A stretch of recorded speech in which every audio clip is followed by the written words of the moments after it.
2024-cü ilin 1-ci cəhdinə düşmüş informatikadan olan sualların izahı ilə qarşınızdayım dostlar. Deyir ki, 21-ci sualda hansı elektron poçt ünvanının yazılışı düzgündür? Biz bilirik ki, bizim elektron poçt ünvanımız 3 hissədən ibarətdir. Ad hissəsi, ət işarəsi və həmin bu bizim e-mail xidmətinin domeni. Domen hissəmiz bir növ. İndi baxın, domen hissəsi məsələn box.az, gmail.com bu şəkildə minimum sanki 2 addan ibarət olmalıdır. Və yaxud da yahoo.com, outlook.com və s. İndi baxın, burada fikir versək, bakdan sonra nöqtə filan filan bir şey yazılmayıb. Məsələn, bak.com yazılmayıb. Məsələn, C variantında ət işarəsini görmürük. E variantındakı problem ət işarəsini görməməkdir. Ümumiyyətlə, o bir növ bizdə hipermətn sayılmış olur. D variantında isə ətdən sol tərəfdə ad olmalı idi bizdə. Yəni, ya bizim, ya şirkətin, hər hansısa bir yerin adı olmalıdır. D variantında ona görə səhvdir. Amma B variantı isə tamamilə doğrudur. Ətdən sol tərəfdə mail.az. Bir növ həmin o şirkətin və yaxud da bizim e-mailin ad hissəsidir. Box.az isə e-mail xidmətimizin domen hissəsidir. Ət işarəsi də olmazsa olmaz parçasıdır. Cavab olur B. Ümumiyyətlə, ad hissəmizdə nöqtə, altdan xətt və bir də tire kimi işarələr istifadə edə bilərik əsasən. Bunlardan xarici başqa işarələrin istifadəsini görmüş olmayacaq. Sərlövhə nədir? Sərlövhə, yadınızdadsa hər dəfə deyirdik ki, sərlövhə bizdə header, footer, column, title sayılmış olur. Bu nədir? Baxın, məsələn, fikir versək, bizdə mətnin yuxarı hissəsində header hissəsini görürük və səhifənin nömrəsi, bir də variant yazılıb. Baxın, bu header hissəsidir. Səhifənin bir növ aşağı və yuxarı hissəsində ümumiyyətlə səhifə parametrlərinə uyğun şəkildə ayrılmış bir mətn hissəsidir. Baxın, bunun aşağı tərəfi indi yoxdur. Aşağı tərəfdə yerləşdirməyiblər. Hər hansı başqa bir mətn seçək burada. Tutaq ki, olsun nə? 2022-ci ilin qəbul sualı məndə varsa, onu yazacağım. 2022-ci cəhd var burada. Məsələn, birinci şansa girək. Tutaq ki, nümunə üçün. Məsələn, burada fikir versəz, header hissəsi var, başlıq. Bir də ayaqlıq hissəsi var. Burada da səhifə göstərir. Yəni, səhifə parametrinə uyğun olaraq aşağı və yuxarıda, səhifənin aşağı və yuxarısında ayrılmış mətn. Yəni, bir növ həmin o sahədə ayrılmış mətn bizdə sərlövhə sayılmış olur. Cavab kimi ona görə E variantı götürmüş olur. Deyir, hansı piktoqramlar libraries, yəni kitabxanalar qovluğunu əks etdirir? Baxın, libraries qovluğunu mən bir növ ananın şkafına bənzədirəm. Nədir? Ananın şkafında bilirik ki, bizim toy kasetlərimiz olur. Yəni, məsələn, və yaxud da musiqi disklərimiz olur, kino kasetləri olur. Yəni, bir növ bu tipli qurğular görə bilirik. Yəni, bir növ tərkibində həmin o hissələr mütləq şəkildə yerləşmiş olur. Ona görə baxın, libraries qovluğunda belə standart olaraq nələr olacaq onları deyil. Məsələn, atestatlarımız filan, sənədlərimiz orada yerləşir. Document, sənəd hissəsi oradadır. Və yaxud da şəkillərimiz, uşaqlıq şəkilləri albom şəklində və yaxud da bu məktəb vaxtı 11-ci sinfi bitirəndə, 9-cu sinfi bitirəndə ümumi qrup üzrə albomlar olurdu. Həmin o albomları saxlamaq üçün istifadə edirdik. Məsələn, 3-5 ona görə aid olacaq bizdə həmin o kitabxana hissəsinə. Musiqilər bir də təbii ki, rahatlıqla orada saxlanılmış olur. Məsələn, gəlirəm elə libraries qovluğunu burada göstərməyə. İndi kitabxanalar qovluğu məndə inşallah görünər bu hissədə. Qaleriyaya baxaq. Həmin bu hissədə baxın, kitabxanalar qovluğunun içində documents, pictures, music, bir də videos. Bunları görmüş oluruq. Bu 4 dənə dostlar, ümumiyyətlə elə düşünün ki, həmin qovluğun daxilində yerləşən əsas bizim elementlər sayılmış olur. Ona görə biz də onları mütləq şəkildə yadda saxlamalıyıq bir növ. İndi keçirəm, 3-5-i doğru götürürəm. 2-dəki ümumiyyətlə dostlar, bir növ bizdə arxiv faylıdır. Bir ümumiyyətlə bizdə uyğun deyil. Həmin bu kitabxanaya aid olan bir şeydə. 4 adi bir sadəcə kataloqun görüntüsüdür, təsviridir. Yəni ümumiyyətlə saymırıq onu da. 6 isə users faylsızda istifadəçi qovluğudur. Baxın, fikir versək, burada mənim indi user'ım hardadır? Ülvicədir. Məsələn, Windows 11-də bu formadadır, amma Windows 10-da yanında belə bir adam şəkli görmüş oluruz. Bu da həmin o users faylsızdır. Cavab olur 3-5. 24-də deyir ki, aşağıdakı verilənlər bazası cədvəlindən bir fraqment verilir. Deyir, bu fraqmentə əsasən cədvəlin hansı yazıları? Ədəbiyyat kiçik bərabərdir coğrafiya and riyaziyyat böyükdür informatika or Not ədəbiyyat kiçikdir, riyaziyyat sorğusuna cavab verir. İndi baxın, hissə gedəcəm. İlk olaraq ədəbiyyat kiçik bərabər coğrafiyaya baxaq. Ədəbiyyat sahəsi buradadır, coğrafiya sahəsi buradadır. Ədəbiyyat birincidə kiçik deyil coğrafiyadan, onu götürmürük. İkincidə amma baxıram ki, həqiqətən kiçikdir. 2, üçüncüdə kiçikdir. 3, 4-də kiçik deyil, 5-də kiçik deyil, 6-da kiçikdir 6. Yəni bura uyğun gəlir 2, 3 və 6. Əndin sol tərəfini tapdım. İndi gəlirəm sağ tərəfini tapmağa. Riyaziyyat böyükdür, informatika. Riyaziyyatın informatikadan böyük olduğu. Görürəm ki, 1-də deyil, 2-də böyükdür. Baxıram 3-də də böyük deyil, 4-də də böyük deyil, 5-də böyükdür riyaziyyat informatikadan, 6-da da böyükdür.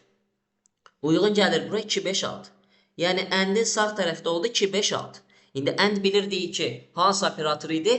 Kəsişmə operatorudur. Kəsişmə operatorda bilirik ki, nə edir? Ortaqları götürür. Hər ikisində 2 var, hər ikisində 6 var. Deməli, ənddən ümumi olaraq bu hissədən nə çıxmış olacaq? Bizdə 2 və 6 cavabı çıxır. Orun sol tərəfini tapdıq. Orun sol tərəf oldu 2, 6. İndi oru elə bir şəkildə yazdım ki, oradan başqa hər şey oxşadı. O-R. İndi orun qaldı sağ tərəfi. 2,6 yazaq. Orun sağ tərəfində bizə lazımdır ədəbiyyat kiçikdir, riyaziyyatı ilk olaraq tapmaq. Mötərizədəkini ilk olaraq edirəm. Bax, hissə edirəm. Bir dəfəlik not ədəbiyyat kiçikdir, riyaziyyat eləmirəm. Birinci ədəbiyyatın həqiqətən riyaziyyatdan kiçik olduğu hallara baxıram. Ədəbiyyat baxıram, riyaziyyatdan kiçik deyil, bir aid deyil. Amma burada kiçikdir, 2-ni götürdüm. Fikir versə, burada da kiçikdir, 3-ü götürdüm. Burada böyükdür, götürmürəm. Burada da kiçikdir, götürdüm. Və burada da kiçikdir, götürdüm. İndi bura aid oldu bu mötərizənin içinə 2, 3, 5, 6. Amma qabaqda not varsa, not bilirik ki, aid olanları silir. Yəni bunları artıq yox eləyir. Geriyə nələr qalırsa, aid olmayanlar onlar götürülmüş olur. Not elə bir əməliyyat əksinə icra edir. 1 və 4-ü götürmüş olacaq. Deməli, notdan sonra bizdə orun sağ tərəfi nə oldu? 1, 4. Ona görə orun sağ tərəfinə 1, 4-ü qeyd edirəm. İndi orada birləşmə operatorudur. 1, 2, 4, 6. Cavab kimi ona görə D variantını doğru götürürük. Keçirik 25-ci suala. Aşağıdakı əməllər ardıcıl File Explorer'da yerinə yetirilib. Windows 10 qovluğuna aid olan bu ardıcıllıq necə baş verəcək? Fikir versək, ilk olaraq bizdə deyir ki, A1 qovluğunu yarat. A1 qovluğunu yaratdım. Bu A1 qovluğu olsun.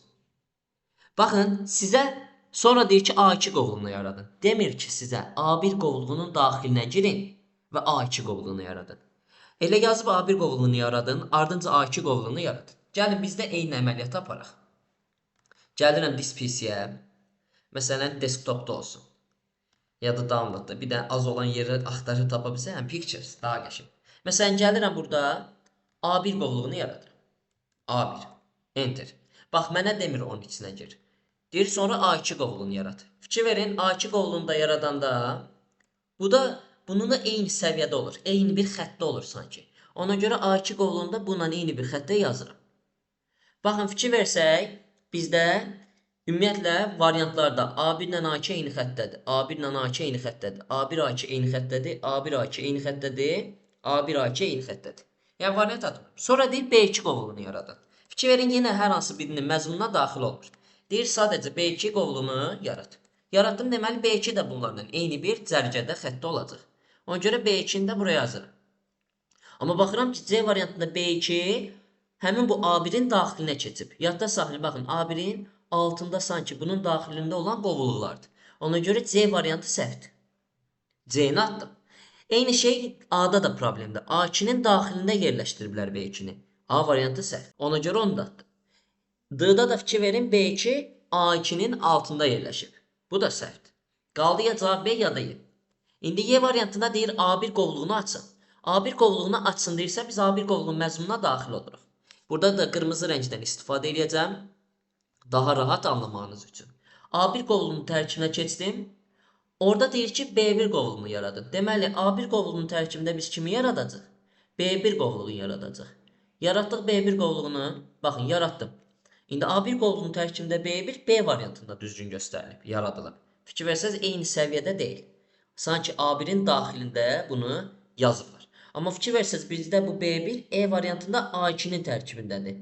Ona görə bu səhvdir, qalır cavab kimi. B variantı doğru cavab. Keçirik növbətiyə.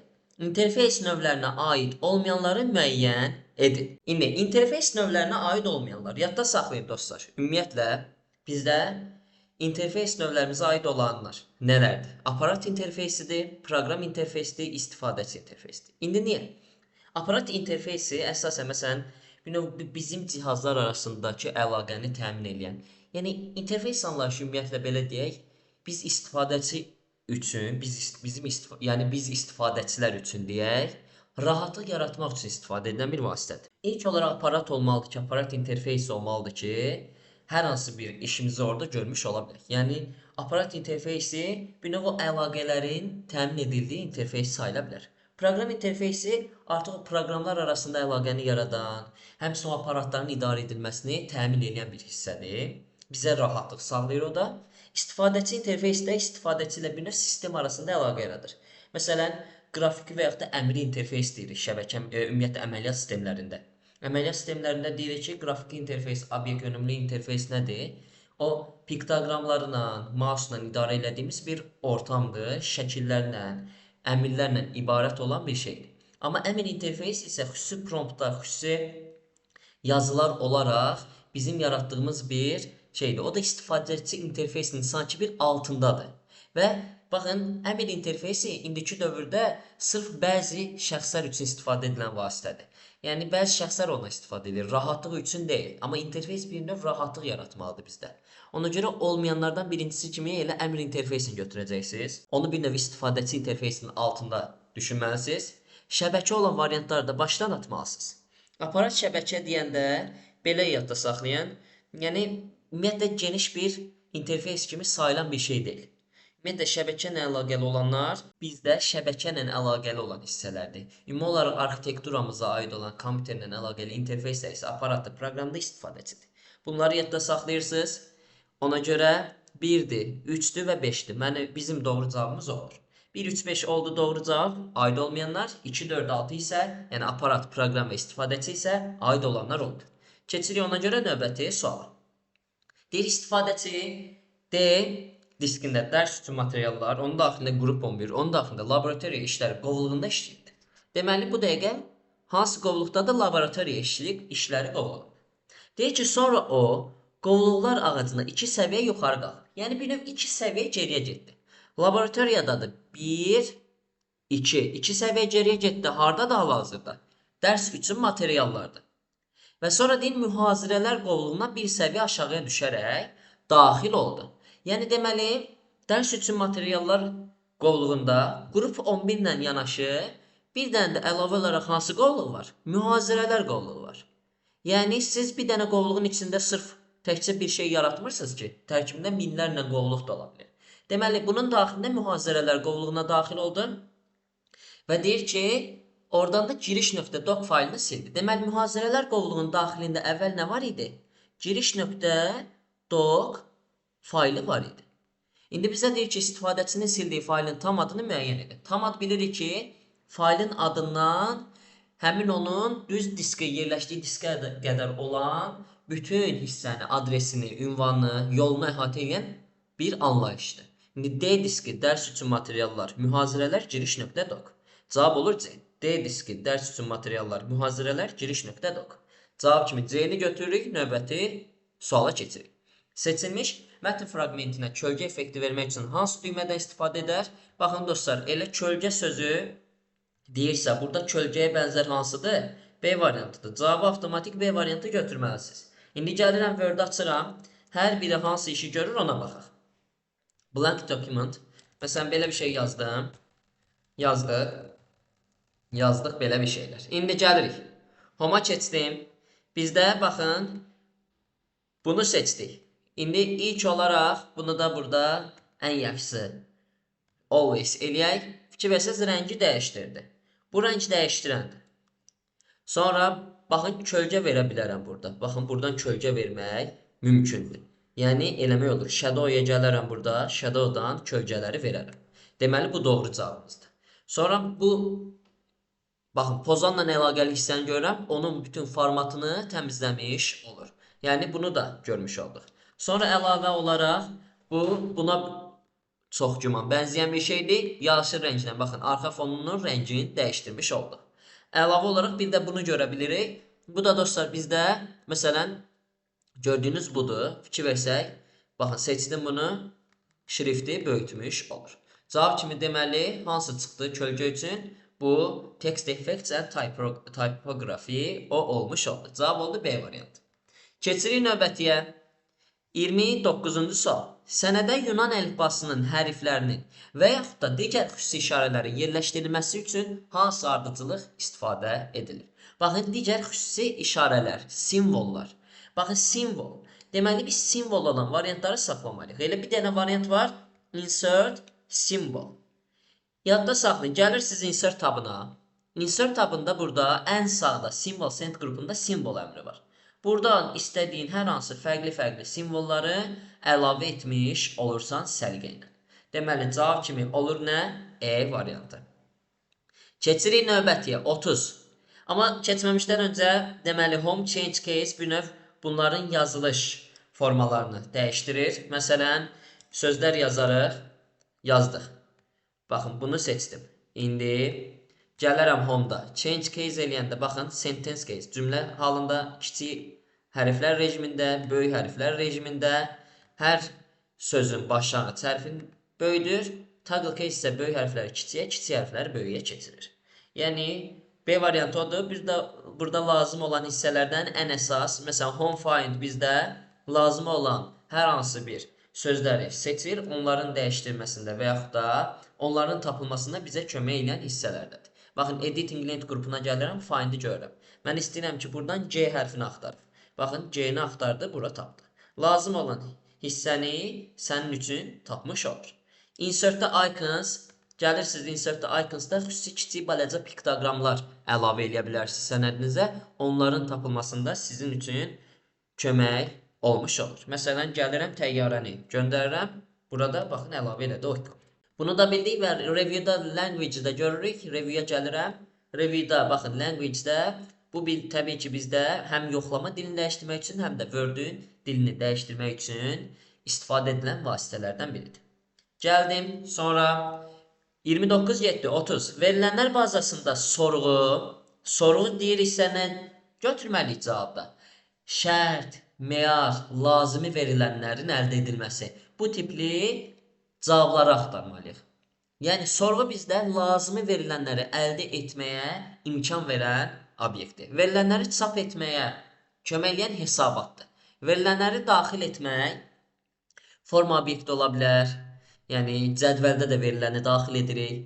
Lazımi verilənə bir formada təsvir etməyə, bunda yenə cədvəl formasında məsələn təsvir edə bilərsiniz. Tez-tez yerinə yetirən məsələlərin həllini avtomatlaşdırmaq, bu da makros kimi düşünülə bilər. Fərdi kompüterlər hansı nəsil kompüterlərin nümayəndələridir? 4-cü nəsildə yadınızdadırsa deyirdik ki, bugünkü dövrün kompüterləri, fərdi kompüterlər, personal computers yaranmış oldu. Personalnalar deyirdik, məktəb vaxtı Counter-Strike oynadığımız, xəritədə, Azərbaycan xəritəsini yığdığımız həmin o məşhur kompüterlərimiz dostlar. İndi, fərdi kompüterlərdə bilirik ki, əsas olaraq 3 dənə hissədən ibarətdir. Monitor, klaviatura və sistem bloku. Gəldik, BIOS. Basic Input Output System. Daxil etmə, xaric etmənin baza sistemi. Biz bilirik ki, ümumi olaraq bizdə kompüteri yandıranda ilk olaraq BIOS işə düşür. BIOS işə düşür və başlayır birinci post rejimi devrəyə girməyə. Post rejimi nədir? Yoxlayır qurğuları. Görək bunun qurğularının, əsas qurğularında bir problem varmı ya? Varsa xüsusi siqnallar göndərir. Və o siqnallar vasitəsilə bizə mesaj bildirir ki, abala, get bunları düzəlt, problemim var. Yox, əgər hər bir şey yerli yerindədirsə və yaxud da çox da gözlə görünəcək bir şey deyilsə, onda BIOS artıq post rejimini bitirir sanki, keçir boot rejimini aktivləşdirmək. Boot rejimi də əməliyyat sistemini xarici yaddaşdan atır RAM-a. Yəni, baxın, kompüterin müxtəlif qurğularının bilavasitə idarə edilməsi, onların işə salınması zamanı testləşdirilməsi, yəni post rejimi və əməliyyat sisteminin ilk yüklənməsini həyata keçirməsi, bu da boot rejimi. Bunları etmiş olur. Cavab olaraq, yəni D variantının doğru götürür. Kompüter resurslarını idarə edir. Tətbiqi proqramların işini, onların xarici qurğular və digər proqramlarla qarşılıqlı əlaqəsini təmin edir. Yəni bu bizdə heç BIOS-la əlaqəli uyğun gəlməyəcək. Content konfiqurasiyası və sazlanması, o cümlədən tarix, vaxt, parol haqqında verilənlərin uzun müddət saxlanılması üçün nəzərdə tutulur. Bu must. Content konfiqurasiyasını uzun müddət yadda saxlayaraq resursların cari diaqnostikasını təmin edir və əməliyyat sisteminin modullarını testləşdirir. Bu da BIOS üçün əlaqəli bir sual deyil, yəni cavab deyil. Əməliyyat daşının imkanlarını artırır. Əməliyyat sistemini tamamlayır, tətbiqi proqramların işləməsi mühitini yaradır. Bu da BIOS üçün doğru olan variant deyil. Cavab kimi D variantını doğru götürürük. Elektron təqdimat proqramında hansı əmr ilə müəyyən intervaldakı slaydları nümayiş etdirmək üçün sazlamaq olur? Cavab setup slideshow. Ya elə adında slayd nümayişinin sazlanması gedir. Hide slide slaydları gizlətmək üçün istifadə edilir. Slide sorter görünüş rejimidir. Kiçik, balaca versiyada slaydları görüntüləyir. From current slide cari slayddan təqdimat rejimini aktivləşdirir. Rehearse timing isə bir növ vaxtla idarə edilməni məşq eləmək üçün əsasən və yaxud da vaxtla idarə etməni təmin etmək üçün istifadə edilən vasitədir. PowerPoint-ə gəlirəm. Burada məndə hazır bir dənə model var. Məsələn, kompüter şəbəkələrini açaq. Gəlirəm, məsələn, slideshow-ya gəldik. Baxın, hide slide eləyəndə slideshow-da. Burada da bunu always eləyək. Baxın, hide slide eləyəndə fikir verin, rəng soldur, üzərində də xətt çəkildi. Setup slideshow eləyirəm. Baxın, burada from yazıram. Müəyyən aralığı seçirəm. İstəyirəm ki, 20-dən 25 görünsün. OK bastım. Yəni 20-dən 25-ə kimi məndə slaydların göstərilməsini bir növ təyin eləmiş oldum. Sonra, məsələn, Custom Slideshow-da, bizdə, Custom Shows-da xüsusi olaraq mən rahatlıqla istədiyim slayd nömrələrini sırf, necə deyək, göstərə bilərəm. Orada bir interval yox da, oradan buradan da eləmək mümkündür. From beginning bilirəm ki, başlanğıc olaraq başdan ilk slayddan etibarən bizdə təqdimatda slaydları göstərmiş olur. From current slide isə cari hal-hazırda hansı slayddayıqsa, oradan etibarən slayd rejiminə, bu növ təqdimat rejiminə keçirilmiş olur. Və bir dənə qaldı burada, rehearse timing isə vaxtla idarə etmə demişdik, onunla əlaqəli hissədir. Yəni bir növ səni orada praktika eləyir ki, görək necə eləyəcəksən. Videoda isə baxın, həmin bu slide sorterda baxın, görüntülər kiçilir. Daha səliqəli formada həmin o təqdimatların slaydlarını görmüş olursunuz. İndi cavab kimi ona görə burada A götürülür. 34. Keçirik. Elektron cədvəldə xanalara hansı formatlaşdırma əməliyyatını tətbiq etmək mümkün deyil. Formatlaşdırma deyirsə, format deyirsə təbii ki, rəngdir, format sözüdür. Bunları silməliyik variantda. Niyə deyil deyirsə, deməli, deyil deyirsə biz aid olanları atmalıyıq. Rəngdir, format sözləridir. Bunlar aid olanlardır. Yəni A-nı, B-ni, zaten C-ni və E-ni atsam, elə avtomatik D olaraq çıxmış olur. İndi hər biri necə, harada yerləşir, onu gəlin göstərək. İlk olaraq təbii ki, Excel faylımızı açacaq.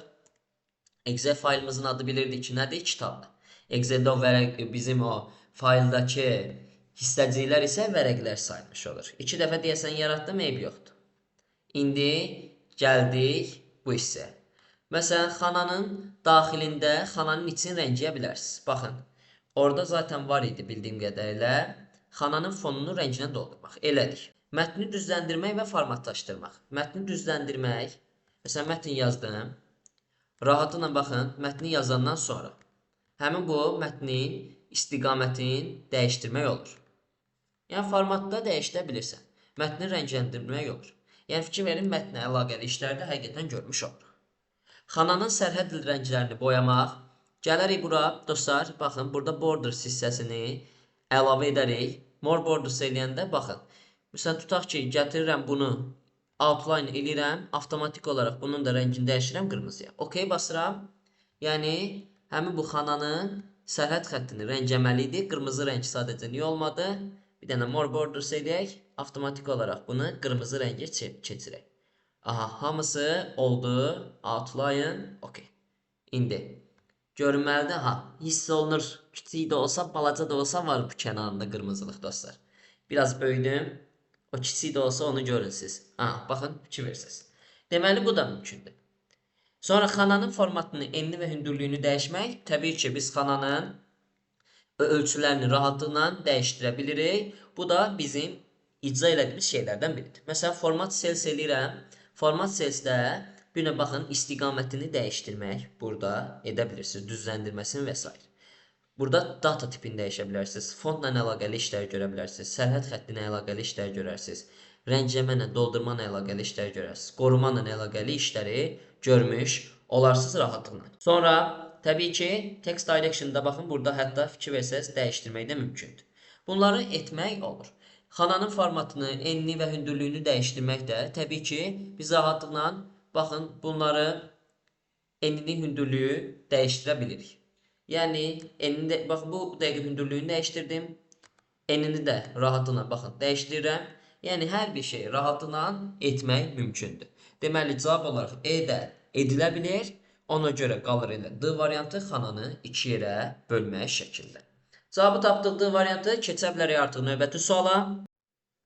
Deyir, OC-nin hansı səviyyəsi ötürülən informasiyanın sintaksisini təsvir edir? Yadınızdadsa deyirdik, sintaksis sözü görürüksə, ümumiyyətlə syntax layer gedir. Məsələn, ingiliscədə bunun adı. Həmçinin nümayiş səviyyəsi yadda qalmalıdır. Ən aşağı səviyyəmiz fiziki səviyyədir. Orada istifadə olunan qurğu hub. Kanal səviyyəsi ikincidir. Yəni fizikdən sonra kanal səviyyəsi gəlir. Həmin o kanal səviyyəsində istifadə etdiyimiz qurğu da bridge'dir. Sonra bunlar arasında üçüncü olaraq, yəni kanaldan sonra şəbəkə səviyyəsi gəlir. Şəbəkə səviyyəsində istifadə olunan qurğu routerdir, marşrutlaşdırıcı. Həmin o routeru da bir növ paketlər şəklində informasiyanın hansı marşrutdan sanki yola çıxdığını təmin edir. Seans səviyyəsi isə aşağı və yuxarı səviyyələr arasında əlaqə yaradan bir səviyyədir, dialoq yaradan səviyyə. Sənədin redaktəsi yeni daxil edilən simvolları kursordan sağdakı simvolları əvəz etməsi ilə nəticələnirsə, aşağıdakılardan hansı ilə bu rejimdən çıxmaq olur? Yadda saxlayın. İki cür bu rejimdən çıxmaq olur. Ya klaviaturada insert düyməsi ilə, hardadır ki, o əsasən görə bilərsiniz nömrə hissəsində klaviaturada bu ədəd nömrələrin olduğu hissədə, o tərəflərdə görə bilərsiniz və yaxud da funksional düymələrin yanında yerləşir. O insert düyməsini basmaqla bu rejimdən çıxmaq olar və yaxud da dostlar overtype özəlliyini gəlib burada Word-də, vəziyyət sətrində, bax bu dəqiqə aktivdir, deaktiv eləməklə də etmək olar. Baxın, overtype-ın qarşısında da insert yazıb. Deməli, cavab olaraq fikir verirsiniz, burada D variantında zaten onu görmək olur, ona görə keçirik növbətiyə. Arxivləşdirmə proqramlarına aid olmayanları müəyyən etmiş olan. Axırında zip, arc, rar bu tipli sözlər görürsünüzsə bilin ki dostlar, bunlar bizdə aid olur arxiv proqramlarına. Bunları atdım. Newtek Lightwave bizdə 3 ölçülü bir növ qrafika redaktoru sayılmış ola bilər. Informix'i sildim durub. Arc-la bitmir axı Informix. Dostlar, əlim sürüşdü. Orada iz arc-ı təbii ki silməliyik. Informix bizdə dostlar uyğun gəlir. Həmin bu verilənlər bazasının idarəetmə sisteminə aid bir nümunə, ingress də həmçinin ora aiddir. Cavab kimi, yəni 2, 4, 5, 7-ni mütləq şəkildə götürməliyik. 2, 4, 5, 7 doğru cavabımızdır. Maple isə dostlar bizdə daha çox riyazi, elmi hesablamalar üçün istifadə edilən bir proqram sayılır. Yəni onu da arxiv proqramlarına aid etmirik. 2, 4, 5, 7-ni yazdıq, B variantına ona görə yazırıq və keçirik 38-ə. A və B tam ədədlər üçün. A, B aralığındakı tam ədədləri çap edən alqoritmin düzgün işləməsi üçün, məsələn, 2, 5 olduqda 2, 3, 4, 5 çap olunsun. Blok sxemində sol işarəsi əvəzində hansı şərt verməlidir?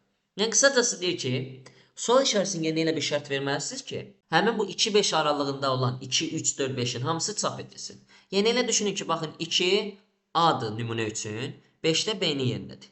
Yəni, həmin o A və B-nin yerində olan ədədlərə görə 2, 3, 4, 5-lər çap olunsun. İndi dostlar, biz də elə bir şərt verməliyik. Ona görə gəlirəm. A kiçikdir, B böyükdür. Düzdür? Məsələn, mən burada durub belə bir şərt versəm. B böyükdür A. Nümunə üçün. B böyükdür A versəm, gəlib burada, indi B 5-dir, A da 2-dir. İlkin qiymətində. Buradan da zaten görmək olur. İndi B 5-də A 2-dir. Burada məntiq olaraq başa düşürəm ki, B 5 olaraq A-dan böyükdür. Deyərəm, artıq bir dəfəlik A-nın 2 qiyməti çap olunar. Məntiqsiz olacaq bizim üçün bunu etmək. Eyni şey böyük bərabərdir üçün də keçərlidir. Ona görə burada biz B-nin böyük olduğu halları atmalıyıq. Eyni şey həmçinin fərqliliyi ilə də əlaqəlidir. Məsələn, mən gəlib burada yazsam A fərqlidir B-dən. İlkin olaraq A-nın qiyməti 2 kimi, B-nin qiyməti 5 kimidir. 2 zaten həqiqətən 5-dən fərqlidir də. Həni deyəcəm, artıq 2 çap edilmiş olacaq. 3, 4, 5 qaldı axı. Bizdə dövrə getməlidir bu. Yox qoluna getməlidir. Ona görə A variantı da alınır. Ya cavab C-dir, ya da D-dir. İndi cavabın hansı olduğuna diqqət edək. Gəlirəm, məsələn, D olduğunu nəzərə alsaq tutaq ki. A böyükdür B-dən. Gəldim. 2 5-dən böyükdürmü? Xeyr deyirəm. A 2 çap edildi. Görürəm ki, yeni qiyməti 2 plus 1 A oldu 3. Gəlirəm. İndi 3 5-dən böyükdürmü? Xeyr deyib gəlirəm. Bu dəfə 3 çap edildi. 3-ü çap etdi. Düşürəm aşağıya. A-nın yeni qiyməti olur 3 plus 1 4.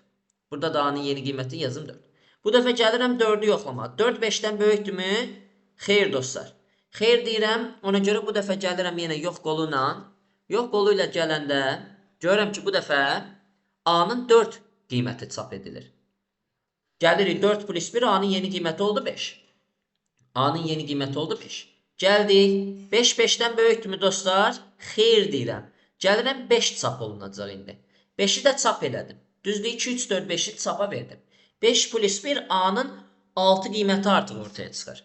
A-nın 6 qiyməti ortaya çıxır. Baxın indi nə baş verir? A böyükdür B demişdik, düzdür? Baxıram ki 6 həqiqətən 5-dən böyükdür. Hə deyirəm, gəlirəm.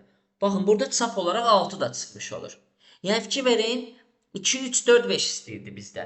6 da çapa gedir deyə artıq deməli bu da səhv olur. Bəs mən burada nə verməliydim?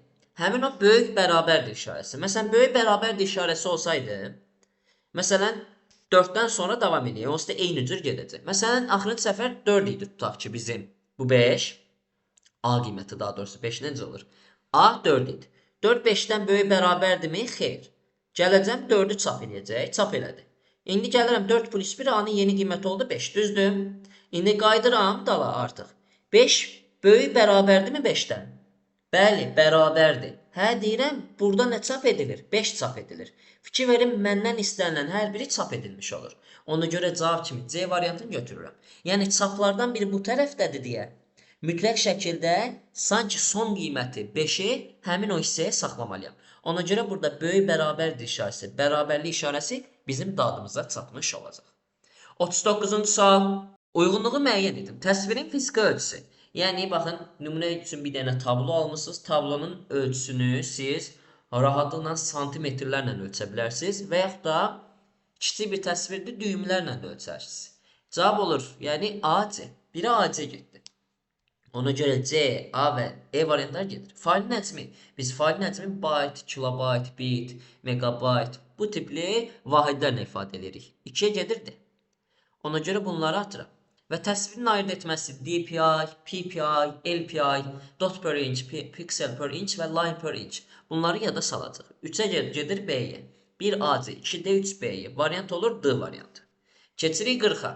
Elektron cədvəl fraqmentinin A2-C2 diapazonu əsasında qurulmuş diaqramı müəyyən edin. İlk olaraq gəlirəm həmin o A2-C2-ni tapmağa. Görürəm ki, dollar A, dollar 1, yəni elə A1-dir, 5. Dollar B, dollar B1, yəni 16. 5 vurulsun 16. Ulduzsa vurmadı. C1 30'dur. 30 vurulsun 1.5. Baxın dostlar, 5 vurulsun 16, elir 80. 80'in üstüne 30 vur 1.5, 45 gəlirəm. Onda buranın ümumi qiyməti nə eləyir? 125 eləmiş olur. Bura oldu 125 şəklində. Yazıram bura qəşəngcə 125. A2 oldu 125. İndi gəlirəm produkt A1 C1. Produkt hasildir. A1 vergül C1 yazıbsa diapazon deyil bu. A1 xanası və C1 xanasının hasili. 5 vurulsun 30. Bölmə işarəsidir. Bölünsün 2. Verir bizə 75'i. Deməli buranın qiyməti oldu 75. Yazıram 75'i. Və son olaraq A1 vurulsun B1, yəni 5 vurulsun 16, çıxılsın C1, yəni 30. Verəcək bizə 50 qiymətini. Deməli C2 xanasının qiyməti də olur 50. Gəlirəm üstündə qəşəngcə bir dənə 50-ni yazıram. İndi dostlar bizə deyir ki, hansı A2-C2 diaqramını ifadə eləmiş olur. Baxaq. Dostlar, fikir versək, A2 125'dir, B2 75'dir, C2 50. Yadda saxlayın, bizdə diaqram saat əqrəbi istiqamətində dolmuş olur. 12'dən başlayaraq 12 buradadır. Saat əqrəbi istiqamətində həmin diaqramı yerləşdirmiş oldular. İlk olaraq 125, sonra 75, sonra 50 gəlir. Baxın, ümumi toplasam, dairənin özü, diaqramın özü ümumidir. Düzdür? 125, 75, 50, 250-ni verir. Bütöv 250-dir. 125 bunun hansı hissəsini ifadə edir? Baxın, yarısıdır. Deməli, ilkin olaraq 50% hissə gəlməlidir. Baxın, ilk olaraq A2 gəlir deyə bizdə saat əqrəbi istiqamətində birinci A2-nin diaqramı görünəcək. Bu 50% oldu A2-yə aid. A variantı ilə doğru gedir. 75 250-nin hansı hissəsidir? 75-i bölürəm ədədə 250-yə, vururam 100-ə. 0 getdi buradan. 75 25-ə böləndə 3 edir. 3 0 10 30%. Baxıram ki, ikinci olaraq 30% gəlməlidir. Həqiqətən A-da elə göstərir. Sonra isə 50 üçün artıq 20% hissə qalmış olur. Yəni baxın, saat əqrəbi istiqamətində elə bir düşünün, 12 nömrəli hissədir, saat 12-dir. Həmin bu 12-dən başlayaraq saat əqrəbi istiqamətində ardıcıl yerləşməlidir. Birinci olaraq A2, sonra B2, sonra da C2. Elə A variantında tamamilə bunu doğru göstərir. Bəzi dostlarımız D-ni də götürür. Deyə bilər, ay müəllim, eynidir. Amma baxın, burada ilk olaraq fikir versəz, A2-nin qiymətinin diaqramı göstərilməyib. Ona görə D variantı səhvdir. Diqqətli olaq, bu sualda A variantı olur bizim doğru cavabımız. 41. Deyir, doğru mülahizələri müəyyən etmiş olun. Usenet internet şəbəkəsinə qoşulan digər kompüterlər daxil olmaq üçün istifadə edilir. Dostlar, bu telnet xidmətidir. Usenet bir növ bizdə telekonferanslarla əlaqəli bir xidmətimizdir. Ona görə bir səhvdir. Hipermedia, qrafik, audio və video istinadlarla təmin edilmiş informasiya strukturu. Yəni, hiper hissəsi bir növ istinadla əlaqəli, hiperlinklərlə əlaqəli hissədən yadda saxlasaz, mediada qrafiki, audio, video, yəni səs, görüntü, bunlarla əlaqəli olan informasiyalardır. Hipermediada bir növ həmin o strukturu ifadə edən bir anlayışdır. Cavab olaraq 2 doğrudur. Yandex məşhur ingilis dilli yox, rus dilli axtarış sistemidir. 3 səhvdir. Yahoo axtarış sistemlərindən biridir. Tamamilə doğrudur. Outlook qlobal şəbəkədə web səhifələrə baxış üçün istifadə edilir. Yəni web brauzeridir, qısacası deyir. Xeyr dostlar, Outlook bizdə poçt xidməti sayılmış olur. Cavab olaraq 2-4-ü götürürük. Doğru mülahizələri yox. Aha, 42-ci sual qala az qalsın, keçirdim digərinə. 8/6 onluq ədədin 16 say sistemindəki təsvirinin ilk rəqəmi ilə 10111 ikilik ədədinin cəmini tapın və nəticəni onluq say sistemində göstərin. İndi bu ikilik say sistemindədir. Ona ən sonda gələcək. Baxın, bunun tapılması üçün 8/6 onluq ədədini mən rahatla ikilik say sisteminə çevirə bilirəm. 8 2 üstü 3-dür. 2 üstü 3 üstü 6, 2 üstü 18-dir. Onluq say sistemində 2-nin qüvvəti şəklində göstərilən ədədin qüvvətindəki ədəd olur sıfırların sayı. 1, 2, 3, 4, 5, 6, 7, 8, 9, 10, 11, 12, 13, sığmayacaq deyə axıra artıram. 14, 15, 16, 17, 18 dənə 0. Və qarşıda da bir dənə 1 var. 18 dənə 0, bir dənə də 1 var. Bu şəkildə yazılmış olur. İndi ikilik say sistemindən biz 16-lıq say sisteminə çevirəndə nə edirdik? Deyirdik 16 2 üstü 4-dür. Ümumiyyətlə 16-lıq say sistemidir, 8-lik say sistemidir. Bir növ ikilik say sistemindəki ədədləri daha kompakt göstərmək üçün istifadə edilən vasitələrdir. İndi deməli, ikiliklə nə qarşılıqlı əlaqəsi var? Götürürük. Baxın, 4-ün xəttindən geridən başlayaraq 4 bunu parçalamaq.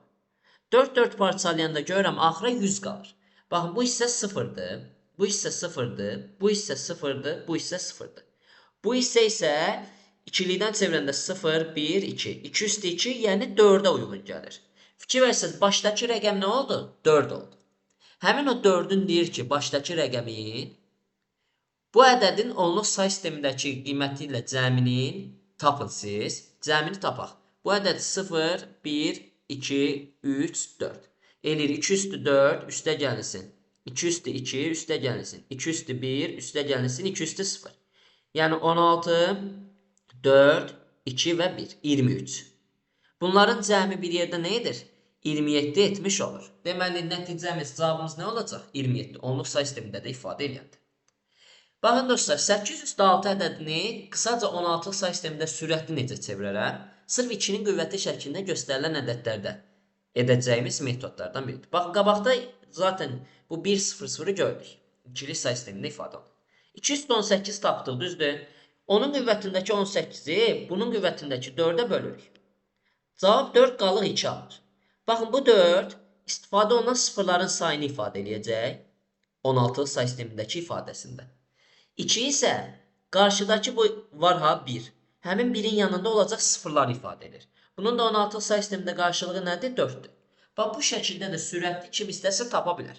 Amma ilkin yol əsas təməl yoldur. Mütləq şəkildə onu unutmuruq. Keçirik 43-ə. Doğru mülahizələri müəyyən edin. Bir slayda bir neçə keçid effekti vermək mümkündür. Yalan deyir dostlar. Biz bir obyektə, slayd obyektinə bir neçə keçid effekti verə bilərik. Yəni bir neçə animasiya verə bilərik. Amma keçid effekti, slayda keçid effekti yalnız və yalnız bir dəfə baş verir. Ona görə bir səhvdir. Təqdimatın nümayişi zamanı slaydla flamasterla daxil edilmiş elementləri çap etmək mümkün deyildir. Xeyr, etmək mümkündür. Hətta arxaya bir dənə qəşəng təsvir filan verirsiniz, rəngiyirsiniz, onu da rahatına çap eləmiş olursunuz. Slayda verilmiş keçid effektlərini ön baxış həyata keçirmək üçün vəziyyət sətrində ayrıca düymə nəzərdə tutulmayıb. Bəli, vəziyyət sətrimizdə, baxın, gəlirəm normal rejimə, onunla bağlı hər hansı bir əmir yoxdur. Onlar bəs hardadır? Transitionsda, baxın, preview, animationsda preview. Bunları da görə bilərsiniz. Həmin o özəlliyi. Slayd mətnlərindəki simvollar arası məsafəni dəyişmək üçün hər hansı bir əmir yoxdur. Xeyri var dostlar. Hətta font length qrupunda bunu görmüş oluruq. Məsələn, sözü seçirəm, fikir versəz. Baxın, burada bu oxlardan da görmək olar. Fikir versək, bunu vasitəsilə onları dəyişdirmək mümkündür. Gəlirəm növbətiyə. Təqdimata yeni slayda home length tabını əmri vasitəsilə əlavə etmək mümkündür. Tamamilə doğrudur. Home-da bura gələrək və yaxud da Ctrl-M basaraq edə bilirik. Əlavə olaraq insert-dən əlavə edə bilirik və yaxud da slaytlar panelində Enter-i basaraq da əlavə etmiş oluruq. Deməli, 5 tamamilə doğrudur. Slaytlara fərqli sərlövhə vermək mümkündür. Bu da tamamilə doğrudur. Birinə fərqli, digərinə fərqli, o birinə laf fərqli sərlövhələr vermək mümkündür. Gəlirik 44-ə. 2024-cü ilin ən rahat suallarından biri idi bu. Deyir ki, count B2, D5 nədir? Count bilirik ki, içində ədəd olan xanaları sayır. Baxıram ki, həmin bu diapazonu özləri ifadə edib. Bunun içində ədəd olanlar 6-dır, 3-dür, 2-dir, 9-dur və 0. Neçə dənədir? 5 dənədir. Deyə bilər, say müəllim, niyə 3 ilə 7-ni saymadın? Bunlar artıq yanında dırnaq işarəsi var deyə ədəd tipindən çıxmış olur. Cavab olur 5. Və 45-ci sual, uyğunluğu müəyyən edin. RAM, ROM, XMOS verib. RAM, bilirik ki, nə işi görür?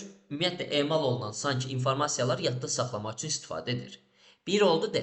İndi ROM tərkibində BIOS proqramı var idi. BIOS proqramını yadda saxlayır və bilirik ki, həmçinin kompüterin bu test proqramlarını yadda saxlayan hissədə ROM adlanmış olur. Zaten elə BIOS məsələn test proqramlarından biridir. Post rejimi qurğuları test edir, yoxlayır. XMOS da dostlar, kompüterin konfigurasiyasını, sonra vaxtı tarixi yadda saxlayır. Bax, BIOS proqramını yadda saxlayan ROM-dur. Amma BIOS-un məlumatlarını yadda saxlayan isə XMOS-un özüdür. Bunu da yadda saxlayın. Belə dostlar, ümid edirəm bu video sizin üçün faydalı olmuşdur. Növbəti videolarda görüşmək ümidilə Allah'a emanet. Uğurlar hər birinizə.